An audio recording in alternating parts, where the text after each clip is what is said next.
በስመ አብ ወወልድ ወመንፈስ ቅዱስ አሐዱ አምላክ ንወጥ በረድኤተ እግዚአብሔር ንዋየ ቅዱሳት ማለት እዩ። እዚ ከበሮ ይበሃል። ኣብ ቤተ ክርስቲያንና ከም ናይ ምስጋና መሳርሒ እንጥቀመሉ እዩ። ከበሮ በዚ ሸነኹ ዓቢ ኣፍ ክህልዎ ክንሱ በዚ ከዓ ንእሽተይ ማለት እዩ። እዚ ዓቢ ኣፉ ምሳሌ ናይ መለኮት እዩ። እዚ ንእሽተይ ኣፉ ድማ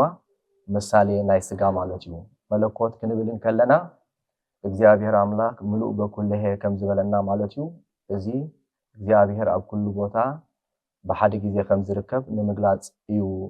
ተሰሪሑ። እዚ ድማ ምሳሌ ናይ ስጋ ማለት እዩ። ኣብ ኩሉ ንዝርከብ እግዚአብሔር አምላክ ካብ ቅድስት ድንግል ማርያም ብስጋ ከም እተረኸበውን ይገልጽ ማለት እዩ። ከበሮ ነዚ ክልተ ኣፍ ዘራኽብ ዝተጠናነገ ከምዚ ምሳሌ ክንርኢ ንኽእል ኢና ማለት እዩ። ዝተጠናነገ መራኸቢ ኣለዎ። እዚ ዝተጠናነገ መትሓዚ ድማ ን6666 ግርፋት ጎይታናን ኣምላኽና መድሓኒናን ኢየሱስ ክርስቶስ ይገልጽ። እቲ ቀይሕ ጨርቂ ኣይሁድ ንጎይታናን ኣምላኽናን መድሓኒናን ኢየሱስ ክርስቶስ ክዳኑ ኣልዮም ናቶም ክዳን ከም ዘልበስዎ ይገልጽ። ንከበሮ እዚ መትሓዚ ከም እንሪኦ ድማ ጎይታናን መድሓኒናን ኢየሱስ ክርስቶስ መስቀል ጼሩ ናብ ቀራንዮ ዝኸደሉ የዘኻኽር። ንከበሮ ብሕፅር ዝበለ ምጥን ዝበለ ናይ ንዋየ ቅዱሳት ናይ ኣውደ ምሕረት መሳርሒ ኮይኑ ናይ ምስጋና መሳርሒ እዩ። ዘማራይ ቅዱስ ዳዊት ኣብ መዝሙር 150:4 ከም ዝገለጾ ሰብሕዎ ለእግዚአብሔር በከበሮ ከም ዝበለና ማለት እዩ። ብምቅጻል ናብ ንዋየ ቅዱሳት መቆሚያ ኢና ክንሰግር።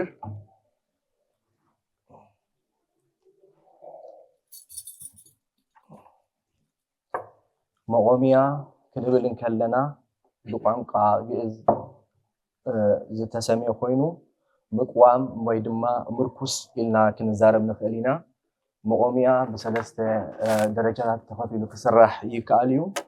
እቲ ሓደ መቆሚያ ከምዚ ክኸውን እንከሎ እቲ ሓደ ድማ ከምዚ ክኸውን ይኽእል እዩ። እቲ ሳልሳይ መቆሚያ ድማ ትምህርቲ መስቀል ዘለዎ መቆሚያ ክኸውን ይኽእል እዩ ማለት እዩ። እዚ ዓይነት መቆሚያ ካብ ሓፂን ወይ ድማ ካብ ዕንጨይቲ ክስራሕ ይከኣል እዩ። እዚ ትርጓሜ ናይዚ ወይ ድማ ምሳሌ ናይዚ ከምዚ ዓይነት መቆሚያ ድማ ንሽንክራት መስማር ናይ ጎይታናን ኣምላኽናን መድሓኒናን ኢየሱስ ክርስቶስ ይገልጽ። እዚ ድማ ምሳሌ ናይ ቅድስት ድንግል ማርያም ይገልጽ። ቅድስት ድንግል ማርያም ኣብ ግዜ ድኻምና ንዓና ከም መጸጊዒ ወይ ድማ ከም ምርኩስ ስለ ዝኾነት እዚ ዓይነት መቆሚያ ድማ ብቅድስት ድንግል ማርያም ይግለጽ። ሳልሳይ ዓይነት መቆሚያ ድማ ብትምህርተ መስቀል ክስራሕ ይከኣል እዩ። ኣጋጣሚ ኣብዚ ስለ ዘይብለይ እምበር ሳልሳይ ዓይነት መቆሚያ እውን ክስራሕ ይከኣል እዩ። መቆሚያ ካብ ዕንጨይትን ካብ ሓፂንን ክስራሕ ይከኣል። ሳልሳይ ንዋየ ቅዱሳት ድማ ጸናጽል እዩ። እዚ እንሪኦ ጸናጽል ክልተ ዓንዲ ኣለዎ። ኣብ ውሽጡ እውን ሓሸውሾ ድብል ድምፂ ኣሎ። እቲ ድምፂ ናይ ቅዱሳን መላእክቲ ድምፂ ይምሰል። እዚ ክልተ ኣዕኑድ በዝን ወይ ድማ እዚ ኣብ ውሽጡ ዘሎ ክልተ ኣዕኑድ ድማ ናይ ብሉይን ሓድሽን ኪዳን ምሳሌ እዩ። እዚ ኣብ ውሽጢ ሓሸውሸው ዝብል ድምፂ ዘለዎ ድማ ድምፂ ናይ ቅዱሳን መላእክቲ እዩ። ጸናጽል ሓደ ካብ ንዋየ ቅዱሳት ኮይኑ ኣብ ቤተክርስትያን ብመንጽር መጽሓፍ ቅዱስ ኣብ ቀዳማይ ዜና መዋዕል ምዕራፍ 17:8 ተጻሒፉ ከም እንረኽቦ ቅዱሳን መላእክቲ ከምኡውን ቅዱሳን ኣቦታት ናይ ቤተክርስትያን ንዋየ ቅዱሳት ይጥቀምሉ ከም ዝነበሩ እዩ። እቲ ካልኣይ እውን ኣብ መጽሓፍ ዳግማይ መጽሓፈ ሳሙኤል ምዕራፍ 5:6 ከም እንሪኦ ድማ ብዘማራይ ቅዱስ ዳዊትን ኩሎም ደቂ እስራኤልን ብፍሉይ ቃናታትን ድምፂ ጸናጽልን በገናን ንእግዚአብሔር ኣብ ቅድሚ እግዚአብሔር ይጻወቱ ከም ዝነበሩ ኣብ ካልኣይ ሳሙኤል ምዕራፍ 5:6 ገሊጽዎ ይርከብ። ዘማራይ ዳዊት ኣብ መዝሙር 150 ድማ ሰብህዎ ለእግዚአብሔር በጸናጽል وبسناي قالوا سبحوا ለእግዚአብሔር በጸናጽል ወበይባቤ ይብለና እዚህ በትግርኛ ከተርጎመ እንከሎ እግዚአብሔር አምላክ በሰናይ ቃሉን በጸናጽልና መስግንዎ ይብል እግዚአብሔር አምላክ በብርቱዕ ዝድምጹ ጸናጽል አመስግንዎ ይብለና ዘማራይ ዳዊት ኣብ መዝሙር 150 ፍቅዲ 5 ማለት እዩ ባይ ወገን ዝነበረ ንዋይ ቅዱሳት ነዚያን ሰለስተ ይመስል ነይሩ ወስብሃት ለእግዚአብሔር ወለወላዲቱ ድንግል ወለመስቀሉ ክቡር ይትአኮት ወይሰባህ ስሙ ለእግዚአብሔር አምላክና ወትረ በኩሉ ጊዜ ወበኩሉ ሰዓት እሺ በስመ አብ ወወልድ ወመንፈስ ቅዱስ አሐዱ አምላክ አሜን። እሺ እምበር ህዝበ ክርስቲያን ልክ ከምዚ ዲያቆን ሓውና ክገልጾ ዝጸንሐ እዚኣ ድማ ነጋሪት ትበሃል ልክ ስራሕታን ኩሉ ኣጋባባን ከም ናይ ከበሮ ኮይኑ ግን ከዓ ካብ ከበሮ ከዓኒ ዝዓበየ ወይ ድማ ዝገፈሐ ኮይኑ ይስራሕ ኣብዚ እውን ብስእሊ መልክዕ እውን ክትሪእዎ ትኽእሉ ኢኹም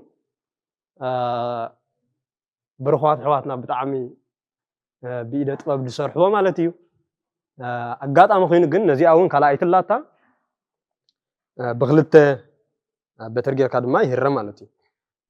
ከምዚ ዲያቆን ሓውና ዝበለ እውን ካብ ሓፂንን ካብ ቆርበትን ካብ ዕንፀይትን ይስራሕ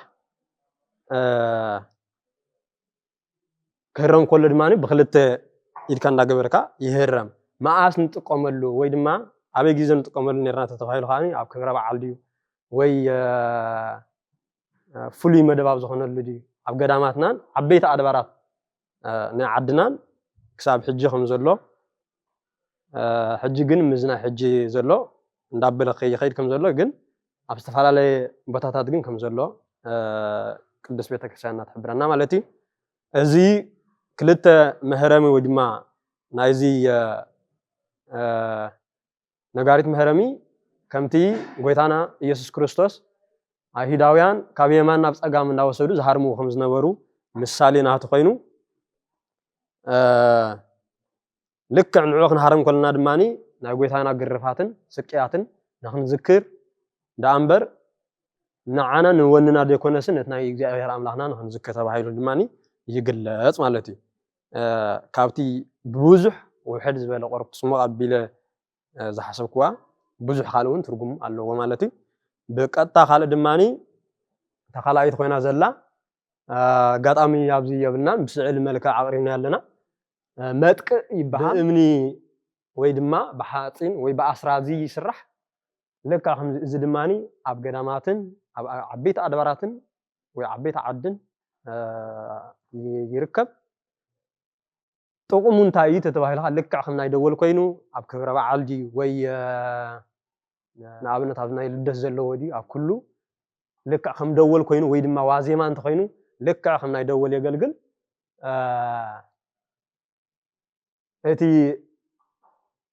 እቲ እምኑ ድማኒ ኣብዚ እንተሪእናዮ 5 ኣሎ 1 2 3 4 5 ኣሎ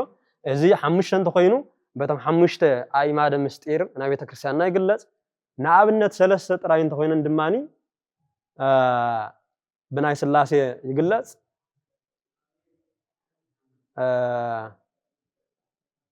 ልክዕ እቲ እምኒ ክህረም ከሎ ድማኒ ከምቲ እቶም አይሁዳውያን ኣብ ሆሳዕና ነቶም ንጎይታና ህፃውንቲ ይርብሽለዎም ስቃብልዎም ምስ በልዎ ዋላ ንዖም ኳ ስቕ እንተበልክዎምሲ እዞም ኣእማን ትሪእዎም ዘለኹም ተንሲኦም ከመስግኑን እዮም ከም ዝበለ እዚ ድማኒ ልክዕ ብኦም ድማ ይምሰል ማለት እዩ ካልኣይ ድማኒ እቲ መጥቅዕ ልክዕ ዓብይ እምኒ ኮይኑ ኣብ መቃብር ናይ ጎይታና ብእምኒ ገይሮም ከዲኖም ከም ዝነበሩ ግናኸ ክፈትለይ ከይበለ ጎይታና ከም ዝተንሰአ ኣብ ሕቱም መቃብር ድማ ከም ዝነበረ ጎይታና እዚ ድማኒ እቲ እምኒ ሕቱሚ ነዃለ ይብሉን ጎይታና ካኒ ካብ ሕቱም ድንግል ናይ ጎይታና ናይ እግዝእትና ማርያም ካብ ሕቱም ድንግልና ከም ዝተወልደ ዝገልጽ እዩ ማለት እዩ ሳልሳይ ከዓኒ ደወል እዩ ቃል ኣዋዲ ማለት እዩ ኣብዚ ትሪእዎ ኣለኹም ቃል ኣዋዲ ኣብዚ ከዓኒ ብንእሽተይ መልክዕ ልክዕ እዚ ኣብ ቅዳሴ መብዛሕትኡ ኣብ ቅዳሴን ኣብ ምህለላን ክኸውን ከሎ ነገልግለሉ እዩ መዓስ ነገልግለሉ ተባሂሉ ድማኒ ልክዕ ኣብ 4 ናይ ቅዳሴ ግዜና ይኽፈል 4 ዝኾነሉ ምኽንያት ከዓኒ በተም 4 ወንጀላውያን ይምሰል ስለምንታይ ተባሂሉ ከዓ በተም 4 ወንጀላውያን ልክዕ ጎይታና ኢየሱስ ክርስቶስ ካብ እግዝእትና ማርያም ከም ዝመፀ